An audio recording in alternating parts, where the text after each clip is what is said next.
And it's sort of like, Go for it. Yeah, I'll just drop a link in that Simon Dixon did on a broadcast today about, about an emergency broadcast about what's going down in the crypto markets. But he covers a lot of points in there about the debt Ponzi scheme and, and what is sound assets to build off and how you can, use some leverage to invest, So there's a lot to be learned. And I've got to do this journey with my daughter now. She's 14. And so I'm going to have to work out, am I going to take her on the Barefoot Investor book path, or am I going to do a Simon Dixon retirement plan B path? Or it's quite interesting. So I've got to think about it. I'm one of the students, one of the learners here. That's right. Yeah, well, we all are, exactly right. I think the key point with that is particularly with like the crypto markets. I think we need to keep hammering this point home to people. There's a lot of cool stuff being built, a lot of fun things being built, and interesting, like whatever. Like it's great, and I'm all for people building things, but it's not sound money. So and even like yesterday was my conversation with the DJ. Like he was like, oh yeah, I saw it. I bought some Ethereum because somebody said to me it was good, like not much, but I was just watching it and I went down in value. I'm like, yeah, cool. So it's like Ethereum's interesting, and it's like this network that's quite centralized actually, but it sort of mimics all the things of the BTC network, but it's not sound money. It's not an investment. And I don't think any of the cryptos or altcoins are investments really. I think in terms of like funding projects, cool. If you've got extra money you want to throw at something because you think a project's cool and you're like, I want to transfer energy to that project. For example, Handshake, I think it's still a great project. Cool, I'm happy to do that. But to recommend it as investment to anybody, I don't think we can do that. I think it has to be a BTC standard, particularly now, like more so now than ever. So the next couple of years are going to be pretty rough for people across the board with hyperinflation, and people aren't prepared for it. So I think if we can just hammer that point home, like, yeah, there's all these cool things, go for it, like, play around with them, but they're not investments and they're not going to sort of save you at the end of the day. Anyway, rant over. It's really good, Kieran. This is really, I guess it was probably, I was driving over here today going, what is the School of Bitcoin about? And we go, okay, well, we've got Bitcoin and we've got these projects and things, but then it comes back to what is money. And, it really hammered home today for, I don't know, just for some reason today, maybe the blood moon last night, it was like, well, we woke up, the crypto markets are imploding. I think everything else is already, it's just imploding in the background, where this is just a little thing, but yeah, pretty interesting. Yeah, well, there's an interesting thing with was it Preston Fish? No, it was the same podcast I was into before, with Parker Lewis, and he was saying it's knowledge based. So like we're on the right path, I think, with the School of Bitcoin. It's just there's so many avenues to disseminate knowledge, and it's hard to do that. Like 10 plus years of knowledge to give to somebody as quickly as you can. Like it's really difficult. But he was saying like the markets now, so you see like crypto markets, everything tanking across the board, right? Like even Tesla stocks, everything. And that's because of inflation. Like people have to sell to be able to buy stuff. But the knowledge base of people like hodlers, right, in the BTC market, basically like there's only 21 million of like the cap. So the people that have that knowledge are basically buying it off people at the moment for really, really cheap, just because they haven't got the knowledge, like they haven't got the understanding of why it's important and why this thing's going to help not just them, but help everybody else. So I think you see a lot of like whales buying up everything now cheap, which kind of sucks.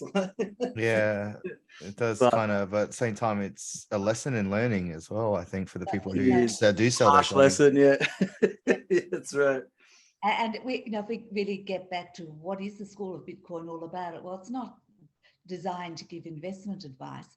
It's really Yes. to put a deeper understanding of what is money, what is Yeah, that's it. Financial literacy. yeah, Yeah. financial literacy. And if you haven't got any understanding of it, well, hey, it's very hard to make decisions that are going to pay off for you in the very best of ways in the future. That's right. That's right. Well, the thing that has really excited me recently is I've had a bunch of meetings with one of my colleagues from Amber is building a project called opencourse. Uh-huh.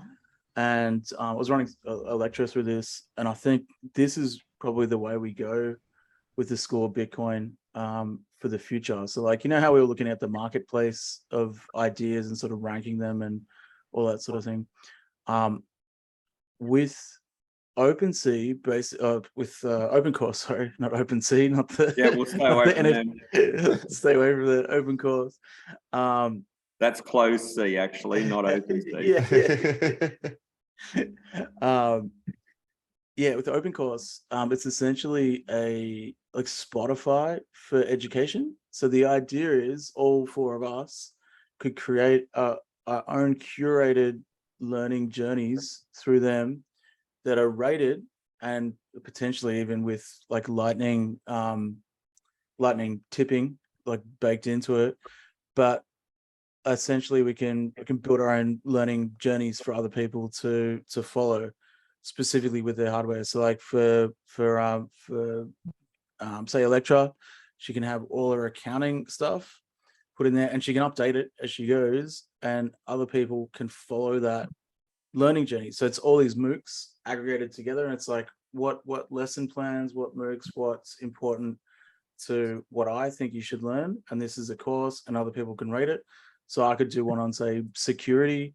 Tiggs, you could do one on Lightning and nodes, and you can have that curated by yourself, and then other people rate that back and forth. So I really think sort of long term, that's the direction we should go. So obviously like the tutoring aspect and all that sort of thing, we could probably bake into that as well. But he's come a long way with the development for it. So I think if we can, we need to support that project however we can sort of do it. I think I think once Electra comes back from El Salvador, we should have like a meeting with Andy, and he needs funding for it. That's the only thing. So I think if we can figure out a way, even maybe a grant or something application, but he's got like most of it built out. It's just like these last few pieces to be able to actually like utilize it, so we can jump in and start curating our own stuff. And I think that would be an awesome way to build out the School of Bitcoin specifically on that. That was interesting questions, because it's a bit about this now. We've got a community, we've got some ideas, but then how to turn it into something which, you know, each person in a way has to be able to, or may, you know, likely somewhere has to monetize it in some way. How do you do that? So individual projects, that becomes really your own individual project. It's actually, you can go, and if you're in that course and you've got your own curated program, you can grow your community out of that. That's right. But you don't have to go to the whole setup of setting up your own course. Is that what you're sort of saying? Exactly right. So there's so much content already out there. It's basically aggregating all that together. So that sounds good. Oh, it's so cool. Such a cool If concept. you don't have to build out, it's a bit like going to Gamma and building your own NFTs, but somebody's already done all the code. Yes. Sure, you can go and spend, you know, $500,000 setting up with all your own devs and all your own marketplaces and that, but it's just not viable. Yep, exactly right. Or your own university. So this is like, it's a completely decentralized way of thinking about the education piece. I think the software is obviously still Web 2, but it doesn't really need to be Web 3, I don't think. But integration for Lightning, I think, would be awesome. So like having a chat with some devs the other day with Electra, apparently that part's not that hard. So I reckon if we can get opencourse to a certain point where we can actually start curating our own lists of content, and Can you drop that post again? Can you drop that link again for us? Sure thing. Hang on. Yeah, I was in. There's a group called the Sisterhood on Twitter, and you know, what I'm seeing around there is a lot of communities are creating. They've got their own communities, but they've got their own like gated content. So you know, you buy your NFT, and then you've got access to all of their learning materials and all of their things. You know, so yeah, really. But I'd imagine they spent a a truckload building that back end out. You know, the learning system, just like we are. It's like everyone's got to go and throw 50,000 at a learning system just to get started.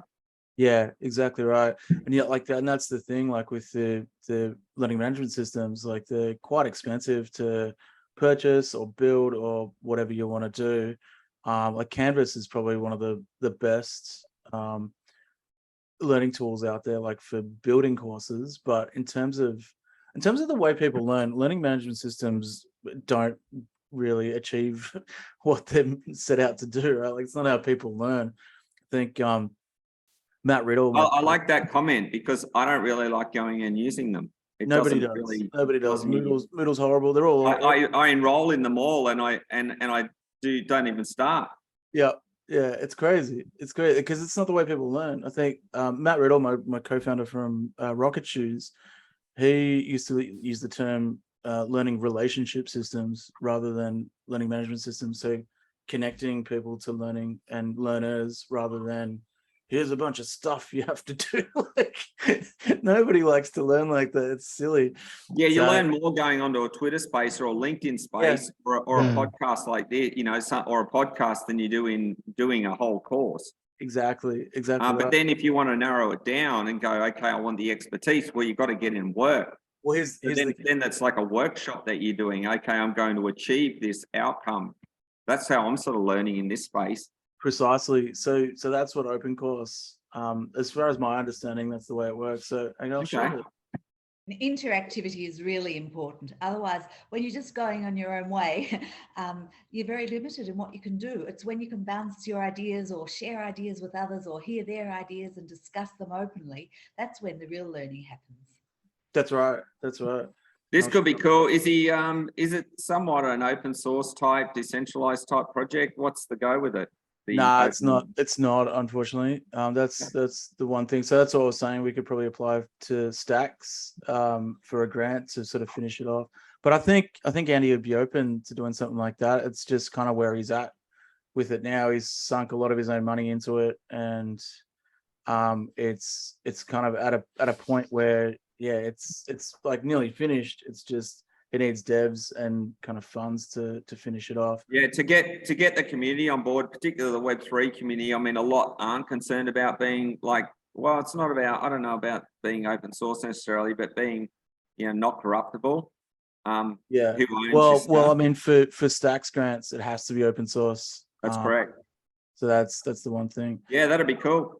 This is because I'll just drop the sisterhood one there, for example. If there was a platform that they could all come into and use, I think there'd be a huge, content demand. But can they gate each course with their own NFT or something?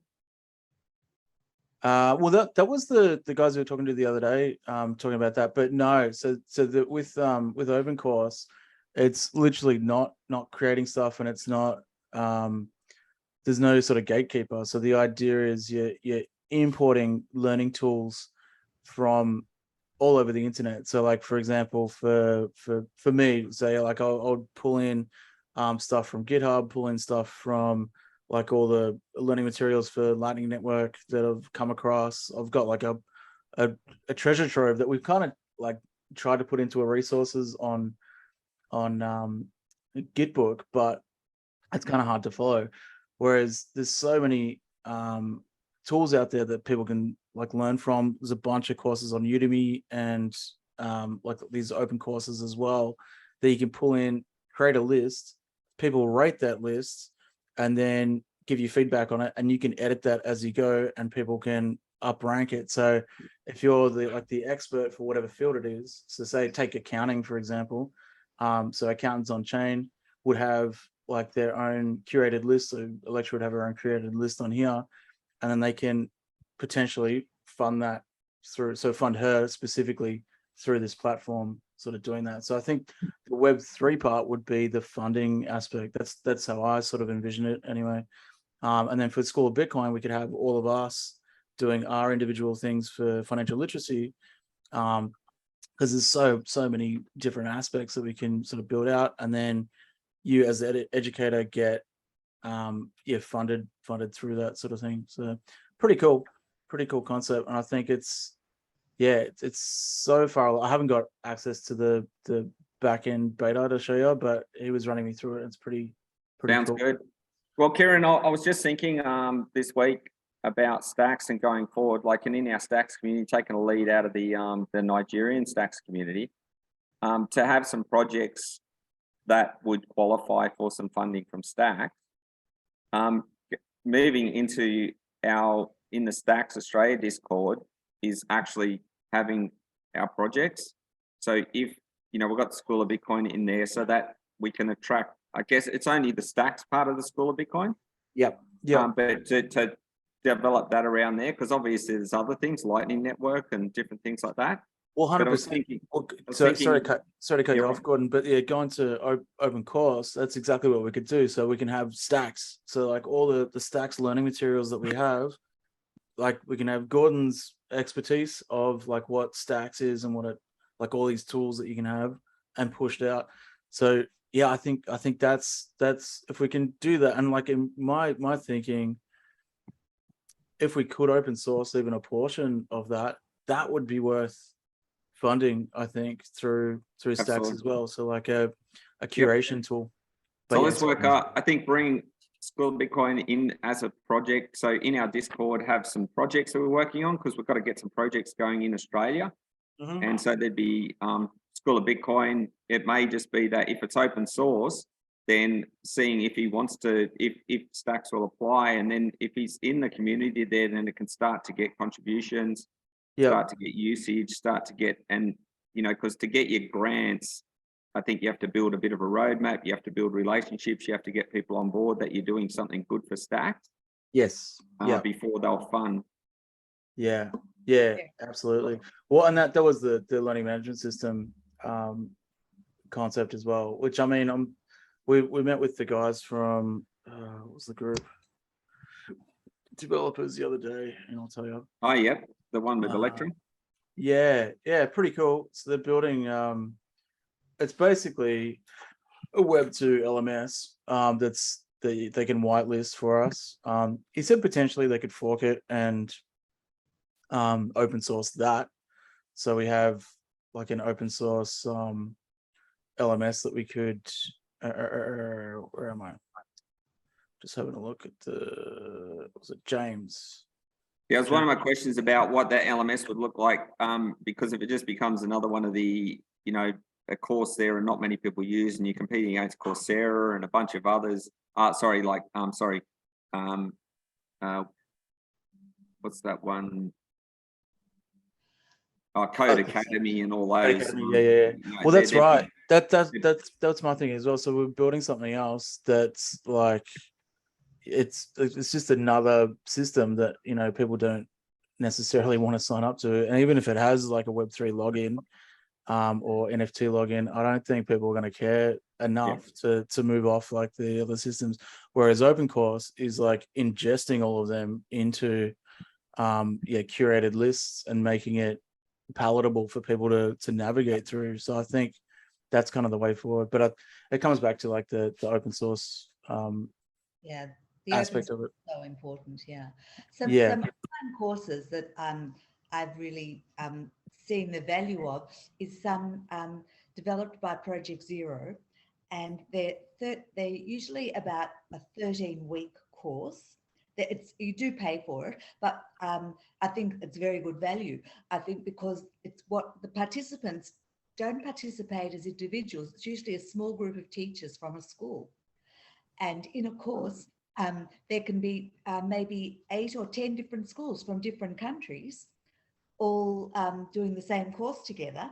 And in each school, they'll often meet as a team, those doing the course, and share what they're learning from it.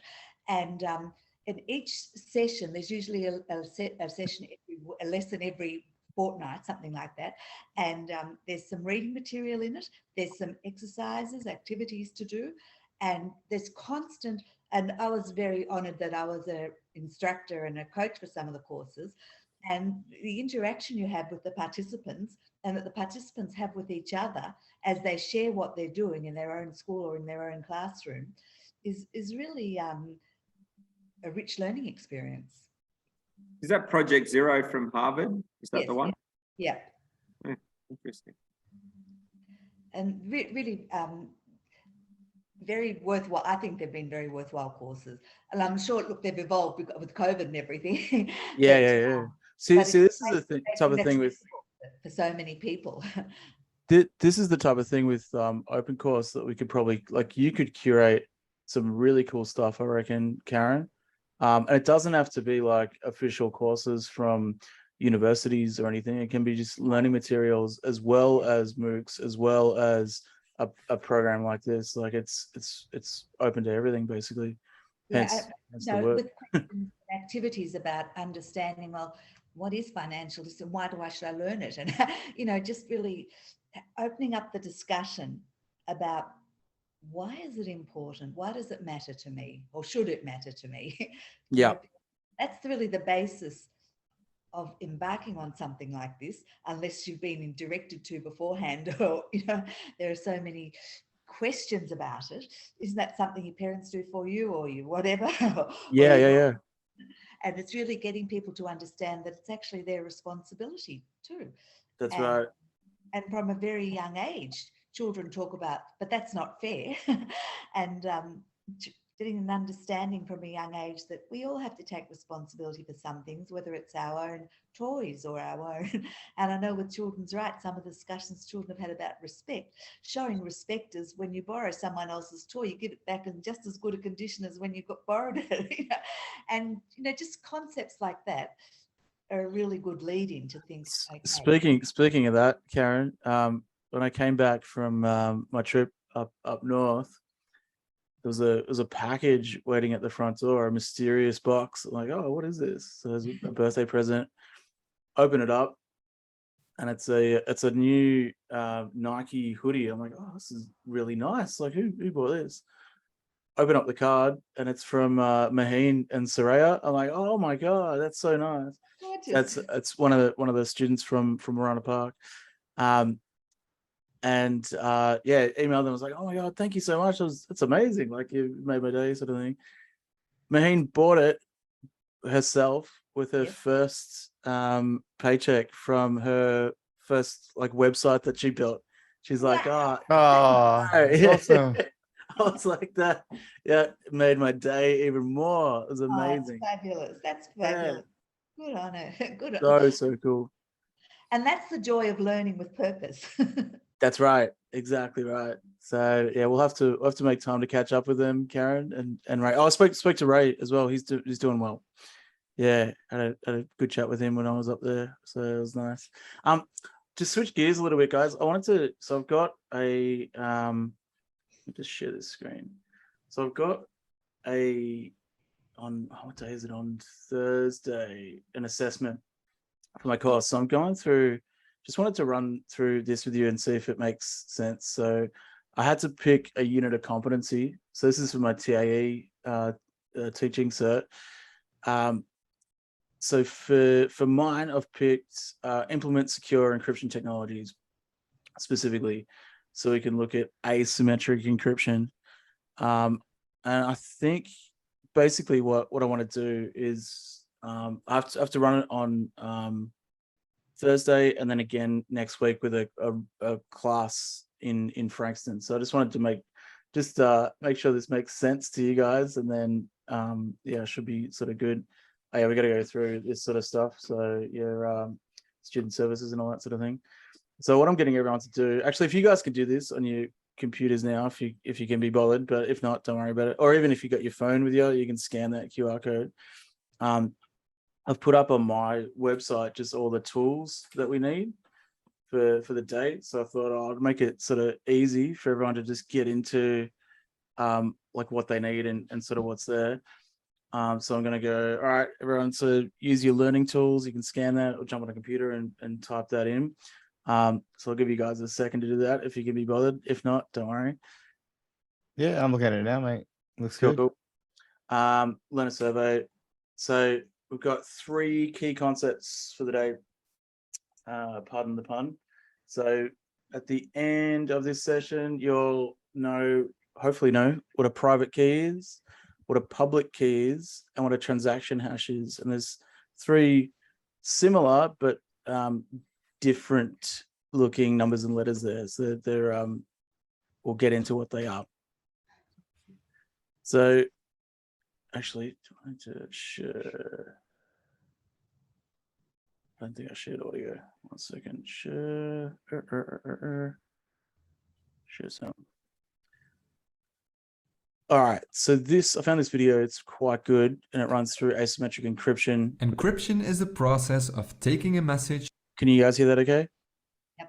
Yep. and scrambling. Encryption is the process of taking a message and scrambling its contents so that only certain people can look at your message.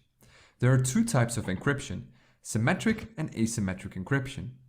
Let's first take a look at symmetric encryption to understand why asymmetric encryption was created. To do that, let me introduce you to Alice and Bob. Alice has a sensitive document that she wants to share with Bob. She uses an encryption program to protect her document with a password or passphrase that she chooses. She then sends the encrypted document to Bob. However, Bob cannot open this message because he doesn't know the passphrase that Alice used to encrypt the document. In other words, he doesn't have the key to open the lock. Now comes a real problem. How does Alice share this passphrase securely with Bob? Sending it through email is risky because others might find the passphrase and use it to decrypt any messages between Alice and Bob. This is exactly the kind of problem that asymmetric encryption intends to solve. It is comparable to a mailbox on the street. The mailbox is exposed to anyone who knows its location. We can say that the location of the mailbox is completely public. Anyone who knows the address can go to the mailbox and drop in a letter. However, only the owner of the mailbox has a key to open it up and read the messages. So let's now go back to technical details. When using asymmetric encryption, both Alice and Bob have to generate a key pair on their computers. A popular and secure way for doing this is by using the RSA algorithm. This algorithm will generate a public and private key that are mathematically linked to each other. Public keys can be used to encrypt data, and only the matching private key can be used to decrypt it.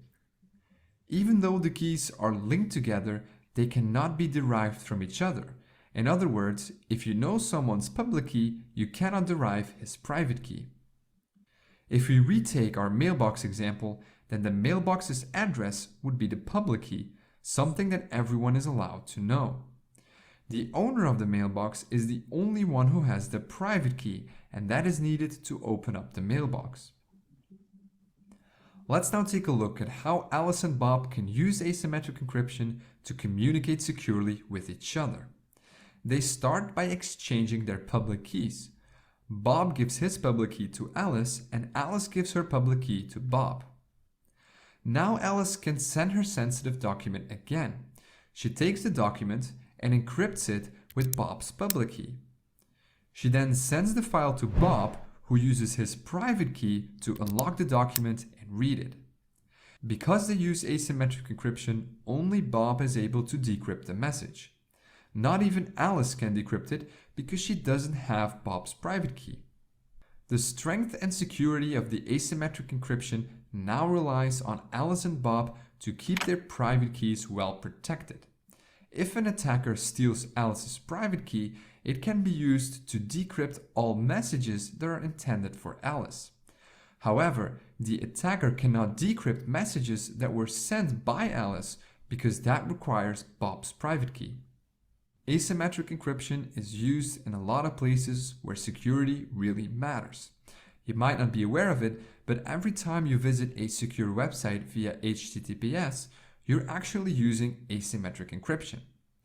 It's also being used to securely send emails with the PGP protocol. And one last example, Bitcoin also uses asymmetric encryption to make sure that only the owner of a money wallet can withdraw or transfer money from it. So now you know how asymmetric encryption works and what the differences are between asymmetric and symmetric encryption. So yeah, to reiterate on those points about the private and public key. So private key is a secret number that is used in cryptography, similar to a password. In cryptocurrency, private keys are also used to sign transactions. A public key allows you to receive cryptocurrency transactions. It's a cryptographic code that's paired to a private key. So obviously in that guy's example in the video, there's a number of things, but we're going to be looking at Bitcoin specifically today to learn about asymmetric encryption. So if everyone can, on your computers, just jump into bitamp.com, so wallet.bitamp.com. I've actually put all the links on my website, so if you have my face up there, you can click on that and actually create a wallet, and it's quite simple to do. So I'm going to bring it up and I'll create one here. So can you guys see that okay? Yeah. Yep. So what we're going to do is create an account, and you can do one of two things. So you can actually do, today we're just going to do a private key, but you can actually do a 12-word seed as well, which is a bit more complicated, and there's a lot of learning that goes along with that. So to keep it simple today, we're just going to do a private key. So that's an example of a private key there, right? So that's something we want to keep private. So in the real world, you wouldn't put this out on on a live stream on the internet. But for this example, it's we kind of need to see what that is. So to create your account, you copy that. Karen, can I just ask a question there? So Sure thing. just showing that on the internet there, because it's on the internet. Yep. And like say on mine, you can't see it on my screen. Yep. I can see automatically I clicked on that site and gave me a seed word. Does that mean then I'm exposed because I did it on the internet? Yes, to a degree, definitely. You would This- only use Tor if you can, and a VPN as well. And if you can, use air-gapped hardware in a Definitely. sense as well. Okay. I was Because just curious. there's No, a technology that's called a great question. Great question. Got it. But I think just to reiterate why we're using a bitamp, I think it's a great learning tool. Sure. It's for people that have never used cryptocurrency before. So you can jump in, create a wallet, you can see what a private key is, and it's disposable, right? So you think of this as like a disposable wallet just for learning.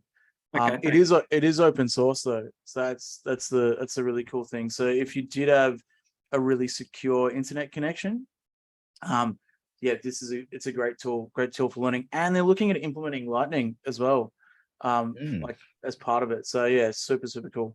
So you copy your private key down, paste it. I've written it down, so it'll pretend we've written it somewhere. And then you've got your address. So you'll see here, there's a different number here. So the number that we had before, which was that long string of letters and numbers, was longer than this one. This is your public key. So this is the one you want to give to everybody. So today what we're going to do is, if you can go back to my website and bring up Padlet. So Padlet's a really cool tool that we can actually paste all sorts of stuff in, put notes, whatever. That's up on our website as well. So if you go to katinolan.com, you can actually click on Padlet. It'll take you to this page here, which has got Doge up in the corner there. Just back to the other one there. We've done that and we've got a wallet there. Then is that a browser wallet? Is that some sort of Browser wallet? Yep, absolutely. So it's not really safe. It's a hot wallet essentially. It's a hot wallet. Yeah, That's interesting. exactly. Cool. Yeah, it's super cool. So I was actually gonna run this Keep going. with I was gonna run this with Dogecoin, which what I used to do. So using Doge chain. And then I was like, I came across Bitamp. It's like only been around for like a year or so and still in development. You can donate to these guys. I reckon they deserve it. But yeah, basically I came across this. I'm like, oh my God, well, I'll just do everything on chain, like may as well, because it's like Doge is great, but like the the learning you get from actually using BTC, I think you can't beat. Yeah. But anyway, Sorry, so yeah, back to Padlet. yeah, back to Padlet. So if we go here, so we have the two addresses, right? So the private key, and this is the public key. This is the one that we want to share. Now, every time I've ever done this with a group of people, I actually ran it up in Sydney using Dogecoin, similar run through with a masterclass, like a blockchain masterclass for EduTech, and everybody got it wrong. I think actually no, there's two. You know that there's nuns from Spain, Karen, and they travel around. Yes, Yeah, they're Catholic nuns. They're so cool. They were the only two in my group that got it right. Everyone else got it wrong. But So how do you transfer your bitamp wallet to your Padlet? It's over here. Okay, so what we're going to do, so Padlet is just a tool for pasting stuff. So making notes. So basically what we want to do, going back to here, is we want to put your name and student ID. So for today's example, you can just make up a student ID, and then your public key from your wallet.bitamp.com. So for example, I'll make a new one. So Also scan this thing. Kieran, blah, blah, blah. Here's my public key. Whoop. Hang on.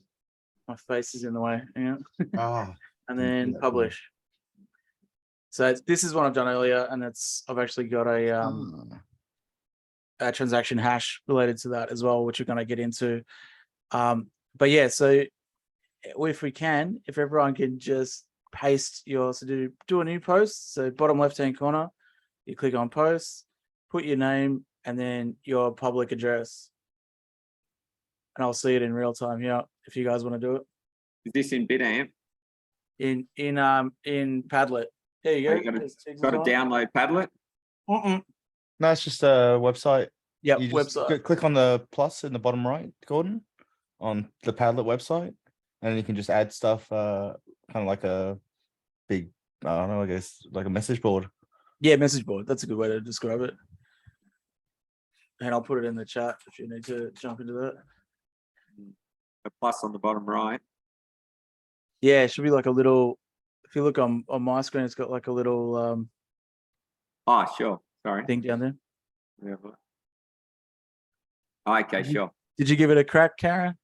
I'm trying to, but you know me, I'm useless with technology. That's That's all right. We'll guide you through it. Yeah. Well, actually, maybe we should share your screen. We can do it with you. That's awesome. Oh, we got one, and someone else is writing something. I think it's Gordon. This is a cool. And what do we put there? Very cool. The public key. Yes, the Bitcoin public key that you got given on.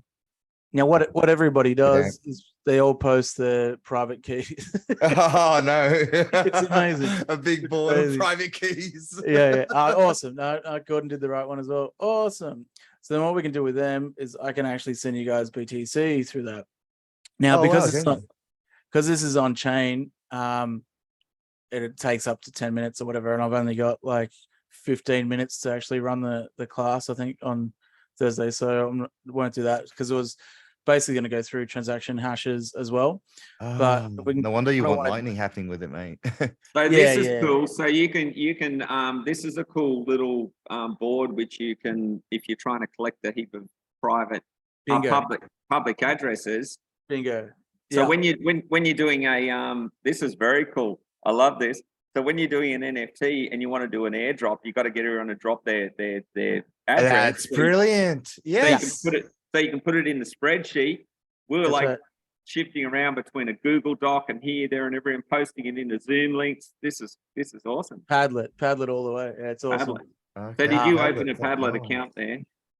Yeah. I've used it for years. It's such a cool tool, Brilliant. particularly with a group of like kids. Like it's just easy for them to post stuff up. The only thing is you could even do like birthday messages and stuff like that. I mean, it's everything. But the only thing is, if you get a group of like kids that want to mess with each other, they'll like edit. each Oh other's- yeah, that could be a nightmare. It adds to the fun. Really. True. Oh, can I edit someone else's comment? I think you can, yeah, or maybe I only can. There's certain ones Oh, you so there's not administrator like privileges in that, or? can. I remember doing ones, and there was like people just messing with each other. But anyway, or doing comments. No, it's comment. You can comment on each other, so they'll just Ah, write right. anonymous crazy stuff. But anyway, Wicked. hopefully everyone's mature enough on Thursday not to do that. So anyway, so we've got everyone's public address. So that, I'm guessing that's probably going to take, a bit of time to run through that. And then what I wanted to do for the transaction hashes is actually look at them on Bitbonkers. So like while everyone's going through figuring out how to post their public keys, bring this up. Whoop, Love it. and go, whoop. All right. So these are the transactions on the Bitcoin network in real time. And there's public addresses you have. Each one of these has a public address and obviously a private key as well. And if we bring up whatever this one is, geez, 3 BTC, it's a big transaction. I haven't seen this one before in the visualizations. I Yeah, had a that's good site one. the other day when I did the session for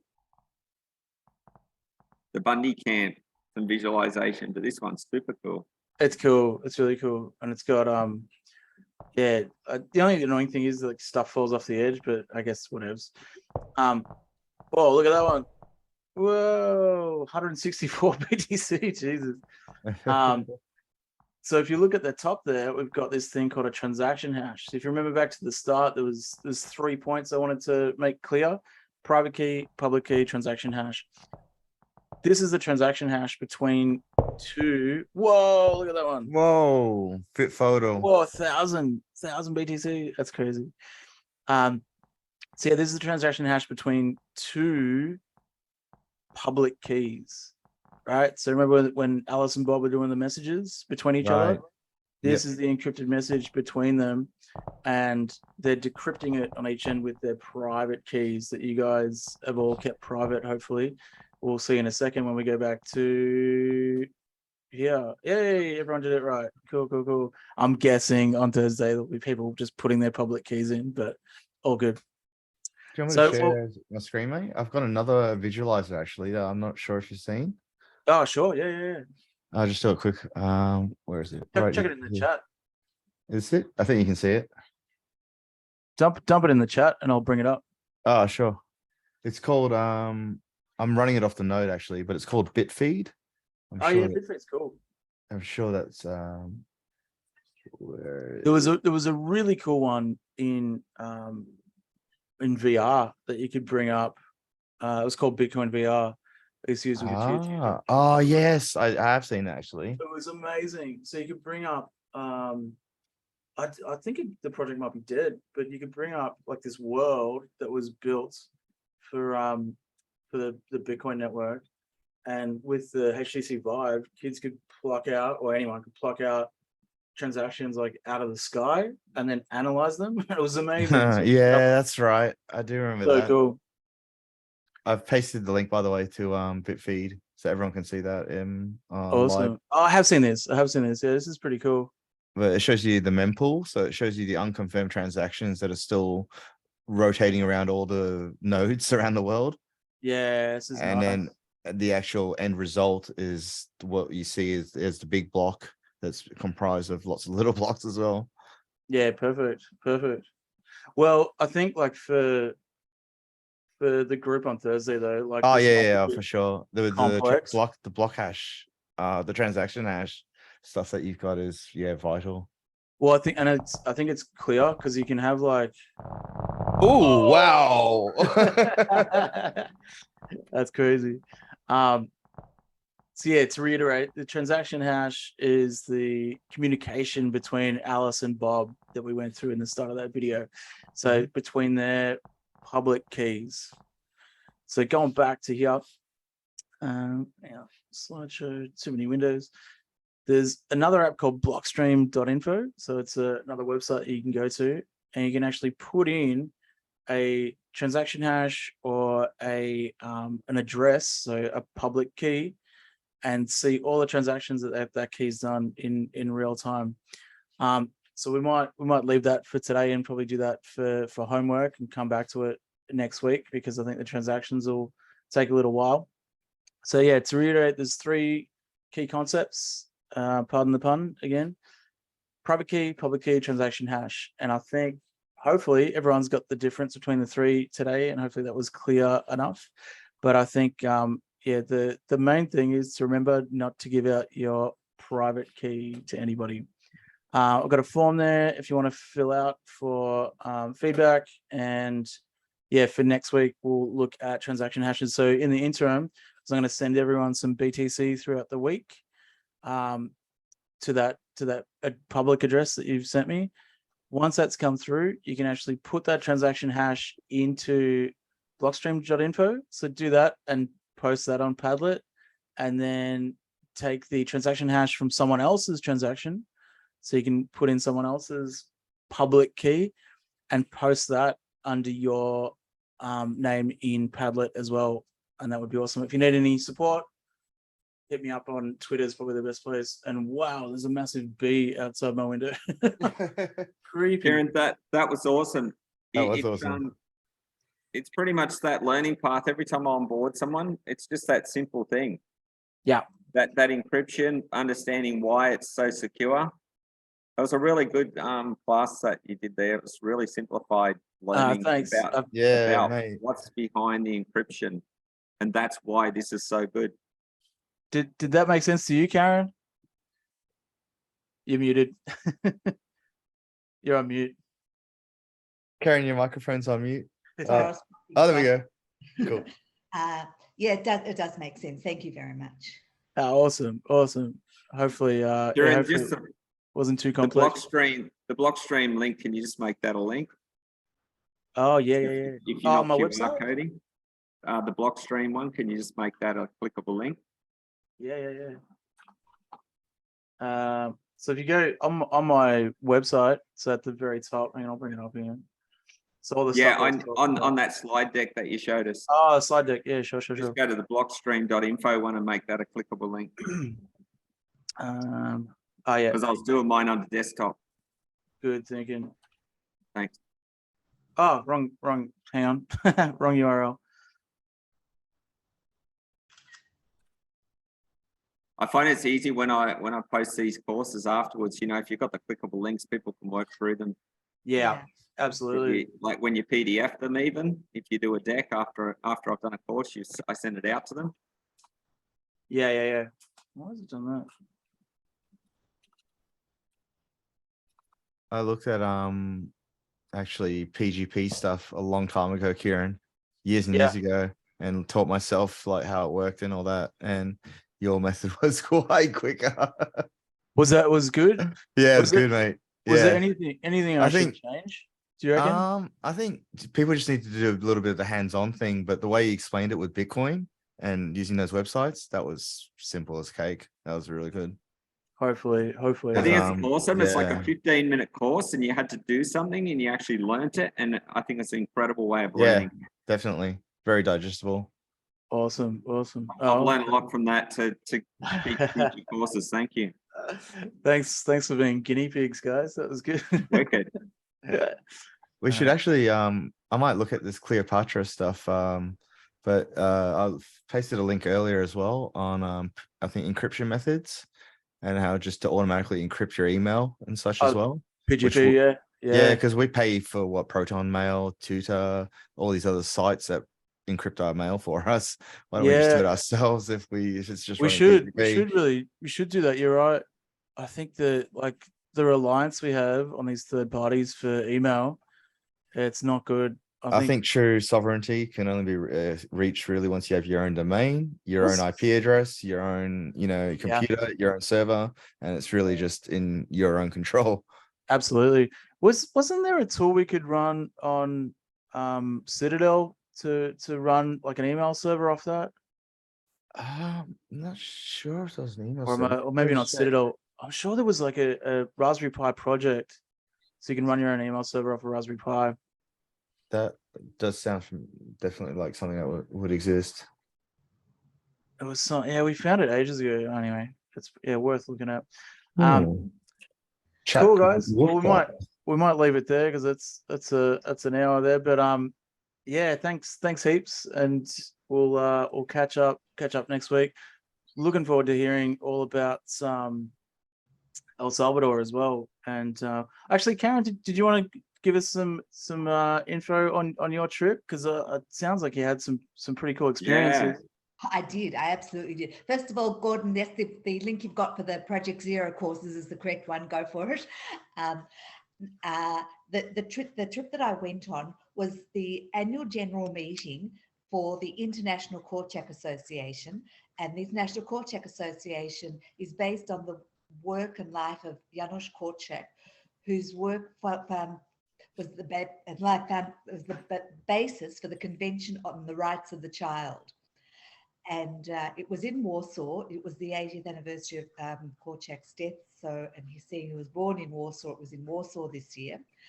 And the first day was actually held in Parliament House, and very sort of formal sort of environment, a very prestigious environment. And there were so many professors from all over the world who have put so much work into children's rights and what children's rights mean and how it's being upheld in different countries or not. That some of the speakers there were a lady who's done so much work with UNESCO, a lawyer from Portugal, who's done so much work with the aspect of violence against children. And to hear about her work and also hear about what's happening in Ukraine and different things like that. Another one has a chair for children's rights at a university, a UNESCO chair, and every single person had so much to offer in different perspectives. And that day in that Parliament House was really one incredible person after another, but then going into workshops, like there was a workshop on participation. What's the role of children's participation in building society? And different workshops like that. And there were children from Ukraine there. There was a teacher from Ukraine there. There were people from all over the world, from Tunisia, from just so many different countries. And being able to share ideas and learn from one another was so good. And everything with humility. There was no arrogance or no, look at me, look what I've done. It was really open, trust and sharing. And the third day, when we had meetings of the leaders from the Korczak associations from around the world, we actually met in the place where an orphanage, where one of the orphanages Korczak established. And oh, wow. Yeah, it's not an orphanage anymore. It was destroyed in the war. Now it's an older building. It was built after the Second World War, but they've got on one of the rooms in the orphanage a mural of the children in the orphanage, a photo from way back. Incredible. Wow. And it was so interesting hearing the different things and ways that people are putting things into action. And so much to share, but I can't in 2 minutes over here tell you more about it and the different things that people are doing to make sure that children have a say, and not just have a say, their voices are heard and listened and respected. And the safety of children also, because despite, even without a war and even without the pandemic, how safe are children in any context, anywhere in the world? And lots of different things. And the theme of it was lessons from the past, lessons from Korczak and building the future. And that was very powerful. That in itself is very powerful. That's awesome. Are you going to run a Korczak event at all coming up? Absolutely. Well, got a meeting on Sunday, Sunday morning. There are people who are interested in it, and but we will have a conference, a Korczak conference in Australia. But at the moment, well, fares are so expensive. Really wanted to be an international gathering, and they don't charge registration for these events. Yeah. People go to them and they really do whatever they can to make it as accessible as possible for anyone. But at the moment, getting international people to Australia, not easy, but I'm definitely planning that we will have one in Australia. But some of the speakers that I met are very interested in coming to Australia. Some of the people, whether they're speakers or not, are Fantastic. coming to Australia. And I think it will be wonderful to have some events with different people here, not just presenting, but discussing, running all sorts of different forums and things would be great. Very cool. Very cool. Oh, that's awesome, Karen. Well done. Gosh. I I'm think so lucky to have had that opportunity. It was really it's amazing. Yeah, responsibility. that's so cool. Have we, just on another note, have we got an ICOT meeting coming up soon? Monday morning, yes. It's Monday morning. Okay, cool. You're fine for that. I'm fine for that. Hopefully everyone else is. I haven't heard from anyone else back on that. I'm assuming you I have. think when I looked yesterday, I think Annalise had accepted. Okay, cool. Awesome. Ray's son's got his son's 21st on Sunday, so unfortunately he can't be there. Okay. Maheen can't. Uh, Gordon, if you're ever interested in joining one of those meetings, whether online or in person, would be Yeah. great. Kids who would like to be, and Oliver, look, really, young people who want to be involved, we will be having a lot more activities, hopefully from pretty soon, now that we don't have all the lockdowns. But online, there are usually activities. So Sure. Yeah, I'd love to get you to drop by our school here one day and have a chat with the kids. You're a wonderful contributor, Karen, and we really be value what you I'd be really introduce happy every to. time. I'd be very happy to, Gordon. actually, yeah, what days have you got your the homeschoolers coming through, Gordon? Is that It's today? every Wednesday from 1 o'clock till 2:30, and then I've got 3 o'clock to 5 o'clock. I've got after schools. Hang on, what have I got on today? Have you got a lesson plan for today? Oh no, they just come in and do stuff. They just So whatever from they're working on. hang on, what have I got? Yeah, I'm guessing our monthly finance meeting isn't coming up today. no, maybe Electra's away, but I'll pull down the accounts and have a look through that. And Do you want me to jump in and run this program remotely for them? The Bitcoin one? Let's have a go today. All right, cool. Let's do it. Any time from 1:30 to 2:30, we'll interrupt them. I've got to go to an appointment. I also dropped the link to the security presentation I did the other day. So if you want to take some content from it and cool. it matches up to the YouTube that we went through. So it's got all the links there. Bill, welcome to. I think you got to change the share permissions.